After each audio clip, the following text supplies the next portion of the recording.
আপনি কারে খুঁজতেছেন? কোন বাড়িতে যাইবে? তুমি কি রাজা সাহেবকে চিনো? আমি তার বাসায় যাব। না ম্যাডাম, রাজা সাহেব নামে তো আমি কাউকে চিনি না। উনি তো এই গ্রামেই থাকে, আগে চাকরি করতো, এখন চাকরি আর করেন না, চাকরি ছেড়ে দিয়েছে। তুমি আমার আব্বুর নাম চিনো না? আমার আব্বুর নামই তো রাজা সাহেব। তুমি কি আমার আব্বুকে চিনো না? তোমার আব্বুর নাম কি রাজা? জি ম্যাডাম, এর আব্বুর নাম হলো রাজা, আমাকে রাজা ভাইজান। কিন্তু তুমি তো একটু আগে বলছো যে তুমি রাজা নামে কাউকে চিনো না। আপনি তো আমার জিজ্ঞাসা করছেন রাজা সাহেব, আমি তো রাজা সাহেব নামের কাউকে চিনি না, আমি তো রাজা ভাইজানটা চিনি, আমাকে রাজা ভাইজান। আচ্ছা বাদ দাও, ওর ছোট ভাইয়ের নাম কি কামাল? জি জি জি ম্যাডাম, সেই তো শহরে থাকে, বড় চাকরি করে, বিশাল বড় অফিসার ভাইজানে।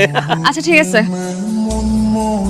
ভাইজান মামুনিটা তো একবারে নিয়ে নিছেন তাই না? হ্যাঁ। কোর্টে যে যদি কাগজপত্র করে নিতেন তাইলে ভালো হইতো না? কেন কাগজপত্র করতে হবে কেন? ওরা যদি আবার মামুনিরে চায় তাইলে? ওদের বাচ্চা, ওরা চাইলে নিয়ে যাবে। আর ও যদি ওদের ওখানে থাকতে স্বাচ্ছন্দ্য বোধ করে তাহলে আমার তো কোনো সমস্যা হওয়ার কথা না। আল্লাহ না করুক, সত্যি সত্যি ওরা যদি ওগো বাচ্চা যদি নিতে চায় তাহলে কি আপনি এই মায়া ভাইয়া আপনি এই মামুনিটাতে তাকে হাতে তুলে দিতে পারবে? কষ্ট হইব না ভাইজান? তুমি তো আমার সাথে বিশ্বাসঘাতকতা করছো।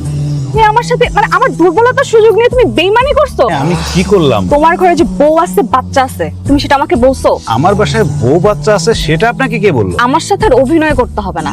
আল্লাহ হয়তো আমার ঘরে একটা বাচ্চা দিচ্ছে যার মুখের দিকে তাকাইলে আমি আমার সমস্ত দুঃখ কষ্ট ভুলে যেতে পারি। তো আমার ঘরে তো বউ নাই। আচ্ছা তুমি কি আমাকে বলদ পাইছো? তোমার ঘরে হচ্ছে বাচ্চা আছে, বউ নাই। বাচ্চা কি আকাশ থেকে পড়ছে নাকি ইউটিউব থেকে ডাউনলোড করে নিয়ে আসছো? বাচ্চাটা কোথা থেকে আসলো সেটা হয়তো এই মুহূর্তে আপনাকে বলতে পারবো না। তবে ওই বাচ্চাটাই এখন আমার একমাত্র বেঁচে থাকার অবলম্বন।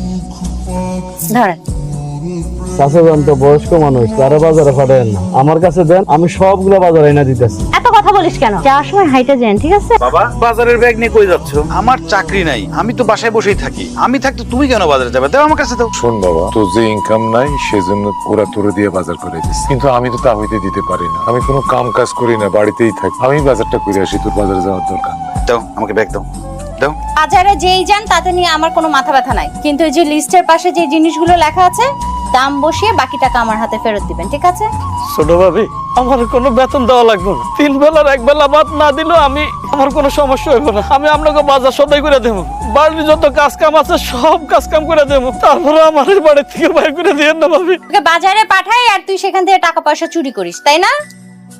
কি আমি বাজারের টাকা চুরি করো? তোকে একা দোষ দিচ্ছি না, যেই বাজারে যায় সেই চুরির ধান্দায় থাকে।